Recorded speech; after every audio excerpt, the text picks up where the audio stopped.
बिस्मिल्लाहिर्रहमानिर्रहीम, अस्सलाम वालेकुम। पाकिस्तान और दुनिया भर में देखने और सुनने वालों को अब्दुल कादिर का सलाम। इस वक्त सियासत के पावर कॉरिडोर्स में खींचातानी की भरपूर एक गेम चल रही है, एक पूरा पावर प्ले जो है वो चल रहा है कि किस तरह से इक़्तिदार का जो सेहरा है वो अपने हाथ में रखा जाए और किसी तरह से किसी को फ़िक्र नहीं है कि आवाम के लिए कुछ आसानी, कोई रिलीफ, कोई इस कदर मुआशी सूरत हाल तबाहकुन मोड़ पर जा चुकी है जहाँ से रिवर्स करना या रिवर्स गियर लगाना अब किसी एक के बस का काम नहीं रहा। मैं आपको आगे चल के बताऊंगा कि इस वक्त की ताज़ा तरीन सूरत हाल और वो फिगर्स कौन से हैं जो स्टेट बैंक ऑफ पाकिस्तान भी आपको अभी नहीं बता रहा, लेकिन बताना पड़ेगा। कुछ दिन बाद आपके सामने जो सूरत हाल आने वाली है वो मैं अभी कुछ ही देर में आपको बताऊंगा, क्योंकि दरामदात रुक चुकी हैं, डॉलर ख़त्म हो रहे हैं, स्टॉक मार्केट को एक बड़ा धचका सिर्फ आज ही के दिन लगा है जिसके बायस बहुत ज़्यादा नुकसान हो चुका। यानी जो सरमायाकार हैं उनके करोड़ों रुपए चंद घंटों के अंदर अंदर डूब रहे हैं और कोई उनको बचाने वाला नहीं है।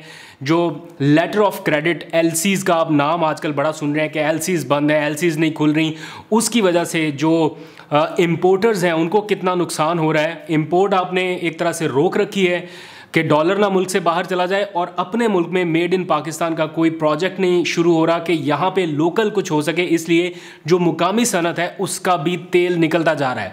इस दौरान जो सियासी रस्साकशी है, यानी राब्ते, जोड़ तोड़, पंजाब में इन हाउस तब्दीली कैसे लाएंगे, अदम एतमाद की तहरीक लानी है या एतमाद का वोट लेने के लिए कहना है, 3 बड़ों की अहम मुलाकात हुई है, राब्ते हो रहे हैं, क्या क्या कुछ है वो भी आपको बताना है। चेयरमैन PTI इमरान खान के खिलाफ इन्हीं हालात के दौरान एक ख़तरनाक साजिश तैयार की जा रही है कि उनको पहले तो नाअहली का टैग उनके साथ जोड़ा गया और अब उनकी जो पार्टी सदारत है या पार्टी चेयरमैनशिप है वो उनसे छीनने की कोशिश हो रही है। और ये ख़तरनाक मंसूबा कहां से इनिशिएट हुआ और आज नोटिस भी उनको भेज दिया गया है। इस पर PTI क्या सोच रही है, चौधरी परवेज़ लाई के हवाले से भी कुछ मामलात हैं, कुछ खबरें हैं, वो भी गर्दिश कर रही हैं।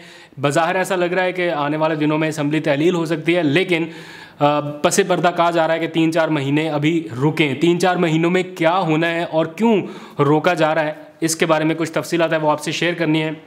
लेकिन पहले एक क्विक अपडेट, वो हन्नान खान लड़का नहीं था जिसकी मैंने एक वीडियो बना के ट्विटर पे डाली थी और बाद में और भी बहुत सारे लोगों ने डाली।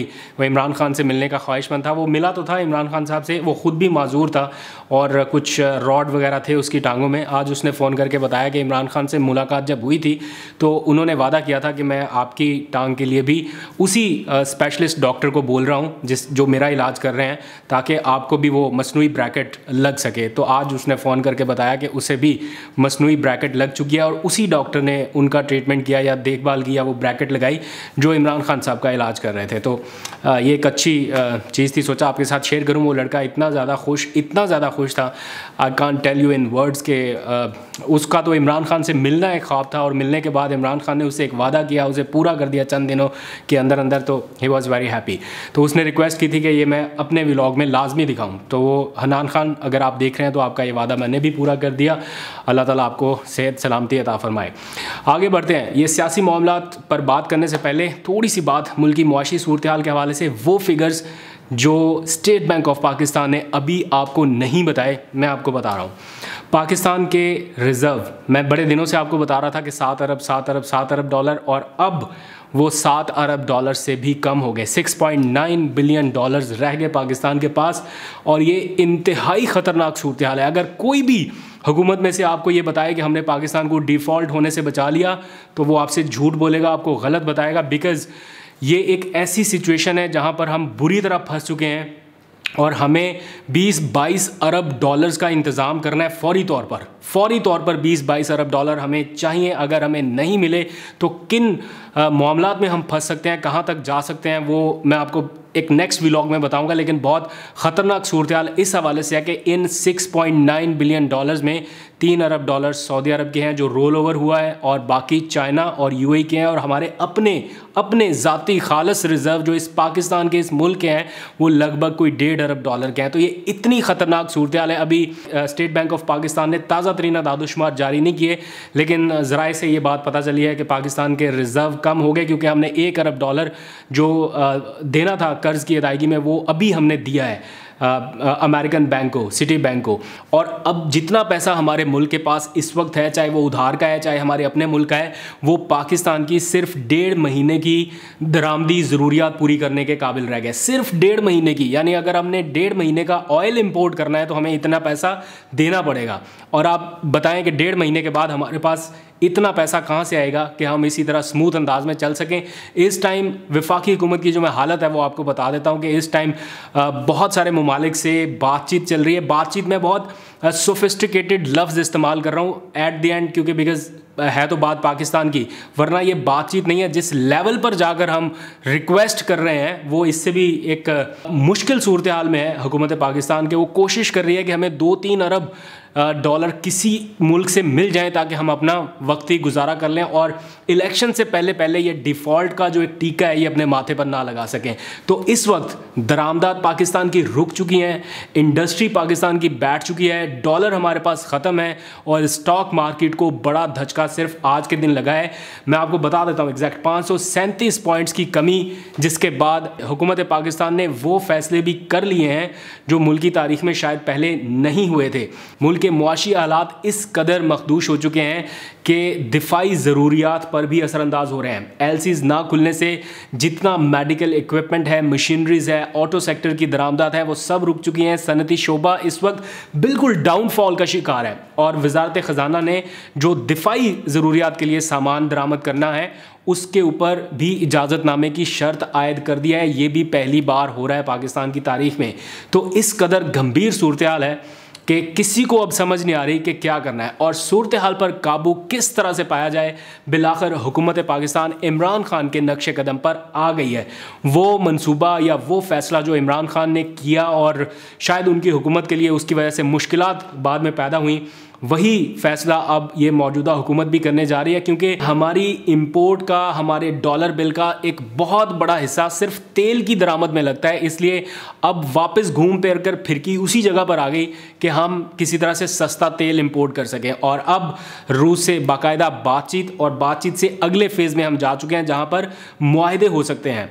और अब हुकूमत की तरजीह ये है कि किसी तरह से पाकिस्तान रूस से सस्ता तेल ख़रीदने का मुआहदा करे। वही मुआहदा जो चेयरमैन पीटीआई इमरान खान बतौर वज़ीर आज़म करने जा रहे थे और उनके ऊपर बहुत सारे उस वक्त प्रेशर थे जिनका उन्होंने सामना किया और मौजूदा हुकूमत ने इसको 8 महीने तक मज़ीद लिंगर ऑन किया, यानी उसमें गैर ज़रूरी ताख़ीर की, जिसकी वजह से पाकिस्तान के कौमी ख़जाने को अच्छा खासा जो फ़ायदा हो सकता था, जो फ़ायदा इंडिया ने उठाया वो हम नहीं ले सके। इंडिया ने $2.2 बिलियन सिर्फ 1 महीने में अपना बचाया है। हम भी बचा सकते थे लेकिन नहीं बचाया, 8 महीने ताख़ीर की। लेकिन आज मुसद्दक मलिक ने कुछ देर पहले एक प्रेस कॉन्फ्रेंस की और बताया कि रूस हमें ख़ाम तेल डिस्काउंट पर देगा और ख़ाम तेल डिस्काउंट पर हमारी बातचीत उनसे चल रही है कि किस तरह से हम लेंगे, करेंसी कौन सी होगी, इन सारे मामलों पर। और ये भी अगर मुआहदे हो भी गए तो ये 2025-26 के लिए मुआहदे होंगे, लेकिन 2022, 23, 24, 25 ये कैसे गुजर रहा है। 22 तो चलो गुजर गया, 23, 24, 25 आगे 3 साल। इसका जवाब शायद हुकूमत के किसी वज़ीर या ख़ुद वज़ीर आज़म शहबाज शरीफ के पास बशमूल इसहाक डार के पास भी नहीं है, क्योंकि उन्होंने भी अंदर खाते हाथ खड़े कर दिए कि इस सूरत हाल में फ़र्दर अब वो कुछ नहीं कर सकेंगे। बिकॉज IMF को भी अब बात धमकियाँ देने तक आ चुकी है। कह रहे हैं कि आई डोंट केयर, IMF क्या करता है, आई डोंट केयर। तो अगर IMF ने अब आपका साथ छोड़ा या आपके सर से हाथ उठाया तो फिर आपको लगेगा पता कि who cares. Anyways, Imran Khan के हवाले से थोड़ी सी बात करनी है, मुल्क की सियासी सूरत हाल के हवाले से। उन पर नाअहली का टैग तो लगाया गया, जैसे तैसे करके इलेक्शन कमीशन, पूरी PDM, तोशाखाना, ये वो सारा कुछ कर करा के उनके ऊपर कोशिश थी किसी तरह से कि वही सारा फेज़ जो नवाज शरीफ जिस फेज़ से गुजरे उसी फेज़ से इमरान खान को भी गुजारा जाए। और वो कई बार इसका इजहार कर चुके कि मुझे नाअहल करके पार्टी की लीडरशिप से हटा के पूरा ग्राउंड साफ़ कराना चाहते हैं और अब आहिस्ता आहिस्ता उसी प्लान के ऊपर अमल दरामद हो रहा है। तो इमरान खान को पार्टी चेयरमैन से या पार्टी चेयरमैनशिप से हटाने की कार्रवाई अब बाज़ाब्ता शुरू हो चुकी है। इमरान खान की तोशाखाना रेफरेंस में जो नाअहली हुई थी पिछले कुछ दिनों में, उस पर इलेक्शन कमीशन ने उन्हें पार्टी चेयरमैनशिप से हटाने की कार्रवाई बाकायदा शुरू कर दी है। और कुछ ज़राए ऐसा बताते हैं कि इलेक्शन कमीशन ने इमरान खान को पार्टी सरबराही से हटाने का नोटिस भी जारी कर दिया है और ये नोटिस जारी करके 13 दिसंबर को केस समाअत के लिए मुकर्रर किया है। अब पीटीआई के जो लोग हैं उन्होंने फैसला किया है कि वो जवाबी ख़त लिखेंगे इलेक्शन कमीशन को कि आपने ये फ़ैसला किस कैपेसिटी में किया और क्यों 13 दिसंबर को ये केस मुकर्रर किया जा रहा है, और बाकी सारे मामला भी उन्होंने एक ख़त के ज़रिए इलेक्शन कमीशन को लिखने का फ़ैसला किया है। आगे बढ़ते हैं। इन हाउस तब्दीली की खबरें आप लोग सुन रहे हैं कि किसी तरह से पंजाब का महाज वापस पलट दिया जाए और पीडीएम के हाथ में आ जाए ये सारा कुछ। तो इन हाउस तब्दीली की कोशिशों के लिए बैकडोर राब्ते भी बहुत तेज़ हैं और बैक टू बैक राब्ते हो रहे हैं। तो मुल्क की ताज़ा सियासी सूरत हाल में आसिफ जरदारी, नवाज शरीफ और मौलाना फजलुर रहमान के दरमियान भी आज एक अहम राब्ता हुआ और पंजाब की सूरत हाल पर मुशावरत हुई। इस पूरे इत्तेहाद ने यह फैसला किया है कि किसी तरह से पंजाब अपने पास रखा जाए। आगे इलेक्शन में जाने से पहले पंजाब हाथ में होना ज़रूरी है, बिकॉज 60% से ज़्यादा पॉपुलेशन और कॉन्स्टिट्यूएंसीज़ भी वहाँ पर ज़्यादा, सीटें भी वहाँ से ज़्यादा। तो पंजाब का एक बहुत अहम रोल हो सकता है अगले इंतखाबात में। मतलब होता ही है, हो सकता है नहीं, होता है कि किसी को भी अगर मरकज़ में हुकूमत चाहिए तो पंजाब का कंट्रोल जब तक उसके पास ना हो तो उसके लिए मुश्किल रहती है। तो इसी तरह जो इमरान खान के हमदर्द हैं वो भी उन्हें इस किस्म का मशवरा दे रहे हैं कि बस आप पंजाब अपने हाथ से ना जाने दें। अगर आपके हाथ से जाता है, असम्बलियाँ तहलील करनी है कीजिए, लेकिन ये इक़्तिदार किसी तरह से दूसरे फ्रीक के पास नहीं जाना चाहिए ज़िमनी इंतखाबात की सूरत में, या फिर गवर्नर राज की सूरत में, या फिर किसी भी और तरह से इसका कंट्रोल जो है वो पीडीएम इत्तेहाद के पास नहीं जाना चाहिए। तो इन हाउस तब्दीली की कोशिशों के लिए अब सोच विचार इस मामले पर आ रहा है कि ये गवर्नर राज का तो मामला अब लटक गया ना, वो तो अब पीछे रह गया। गवर्नर राज को छोड़कर अदम एतमाद को भी छोड़ दें। अब ऐसा ऑप्शन है कि एतमाद का वोट लेने के लिए गवर्नर कहे वज़ीर आला को, और इस ऑप्शन के ऊपर अब गौर शुरू किया गया है और टास्क दिया गया है आसिफ जरदारी को। अगर तो कुछ बंदे इधर उधर करने होते तो फिर तो मामला अब तक जरदारी साहब ने हल करके दे दिया होता, लेकिन असल इशू ये है कि अब सुप्रीम कोर्ट के फैसले के बाद उस तरह से ख़रीदो फरोख्त हो नहीं सकती। तो गवर्नर की जानिब से वज़ीर आला पंजाब को एतमाद का वोट लेने के लिए अगर कहा भी जाए तो उसमें चौधरी शुजात हुसैन उस तरह से लेटर वाला किरदार अब अदा नहीं कर सकेंगे, बिकॉज़ फ़ैसला पार्लिमानी पार्टी के लीडर ने करना है। तो वो अभी भी परवेज़ इलाही के साथ हैं, पार्टी सरबरा नहीं, पार्लिमानी लीडर ने, तो वो परवेज़ इलाही के पास हैं, प्लस सूबाई पार्टी का सरबरा वो भी परवेज़ इलाही खुद है। तो इसलिए अब चौधरी शुजात हुसैन का उस तरह से किरदार नहीं रहेगा कि वो दोबारा से लेटर लेके कोई ना कोई कार्रवाई शुरू कराएं। और दूसरी तरफ वज़ीर आला पंजाब परवेज़ इलाही खुद भी सुकून में, और वो कहते हैं कि फ़िलहाल 3-4 माह तक उन्हें नहीं लग रहा कि कुछ हो रहा है। ऑल्दो कि उन्होंने ये कह दिया है इमरान खान साहब को कि जब आप कहेंगे हम असम्बलियाँ डिज़ोल्व कर देंगे, लेकिन बज़ाहिर ऐसा लग रहा है कि वो फ़िलहाल 3-4 महीने तक ऐसा कुछ नहीं देख रहे, ना वो चाहते हैं कि ऐसा कुछ हो। उसकी रीज़न ये है कि वो सारा उनका जो ग्रुप है वो ये चाहता है, बल्कि और भी कुछ लोग, जो कि एक वैलिड पॉइंट भी है कि मार्च तक इस पॉलिसी को, इस हुकूमत को आगे चलाया जाए, और इस दौरान तरक्याती काम जो बड़े पैमाने पर हो सकते हैं वो कराए जाएं, और हुकूमत का कंट्रोल अपने हाथ में रख के आगे इलेक्शन में जाया जाए, ताकि पसंद की ब्यूरोक्रेसी और बहुत सारे और भी मामला जो हुकूमत से बाहर रहते हुए नहीं हो सकते या निगरान सेटअप में नहीं हो सकते वो किए जाएं, और उसके बाद फिर वो इलेक्शन में जाएं। और इस दौरान तरक्याती काम और बजट, ख़ास तौर पे बजट के ऊपर फोकस है कि बजट किसी तरह से हम अनाउंस करके जाएं, अवामी फलाह के वो मंसूबे जिसमें तनख्वाहें बढ़ा दें लोगों की, और फुल फ्लैज एक मुकम्मल बजट जिसमें आवाम के लिए बेपनाह सहूलतें हों। इस किस्म का बजट हमें बना के जाना चाहिए ताकि आने वाले जो वोट हों या इलेक्शन हो उसमें हमें फ़ायदा हो सके।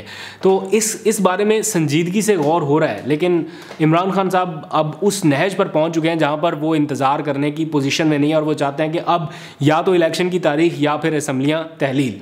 तो मुस्तकबिल में भी उन्होंने ऐलान कर दिया कि वो खान साहब के साथ ही जाएंगे, इसलिए जब भी इमरान खान ने कहा असम्बलियाँ तहलील करने का, मेरा ख्याल है वो कर देंगे, इससे ज़्यादा डिले कर नहीं सकेंगे। दूसरी तरफ इमरान खान ने आम इंतखाबात की तैयारी भी शुरू कर दी है, और तहरीक इंसाफ ने अपनी तंजीमी ओहदेदारान को भी हिदायत दे दी है, और मजबूत उम्मीदवारान को मैदान में उतारने के लिए इमरान खान खुद भी मुतहरिक है। अभी वो फ़िलहाल लाहौर में है, लेकिन बहुत जल्द वो सिंध का दौरा भी करने वाले हैं, और लाहौर के जो अरकान असम्बली हैं या टिकट होल्डर्स हैं या ओहदेदारान हैं उनको भी बुला लिया है। तो मजबूत उम्मीदवारों के नाम पर भी मुशावरत होगी, और इसके साथ साथ बल्दियाती इलेक्शन में जो कामयाबी मिल रही है पार्टी को, उसके ऊपर बड़ा एक तरह से इत्मीनान का इजहार किया जा रहा है। तमाम तर रुकावटें, पूरा निज़ाम खान के ख़िलाफ़, इतनी मुश्किलात, और इसके बावजूद आज़ाद कश्मीर के जो बलदियाती इंतखाबात हुए उसमें एक बड़ी कामयाबी समेटी है। तो इमरान खान ने आज ट्वीट करके भी वो एक ग्राफ भी दिखाया जिसमें वो विक्टोरियस हैं और बाकी सारी जमातें उनके नीचे हैं। बेशक उन्होंने कुछ सीटें ली हैं, लेकिन एट द एंड देखा ये जा रहा है कि किसके साथ अवाम बड़ी तादाद में खड़ी है, तो वो इमरान खान साहब के साथ है। आने वाले दिनों में आपको अपडेट करता रहूँगा, लेकिन सूरत हाल हर आने वाले दिन के साथ दिलचस्प होती जा रही है, जहाँ पर डिसीजन शायद रिवर्स भी हों या बदले भी। तो कुछ लोग इसको यू टर्न का नाम दे सकते हैं और कुछ लोग इसको स्ट्रेटजी कह सकते हैं, लेकिन जो भी करना है वो बहुत सोच समझ के करना होगा। बिकॉज़ मैं पहले भी बता चुका हूँ कि एक गलती, छोटी सी गलती इस पूरी नर्व्स की गेम पे भारी पड़ सकती है। अपना बहुत सा ख्याल रखिए। खुदा हाफिज़।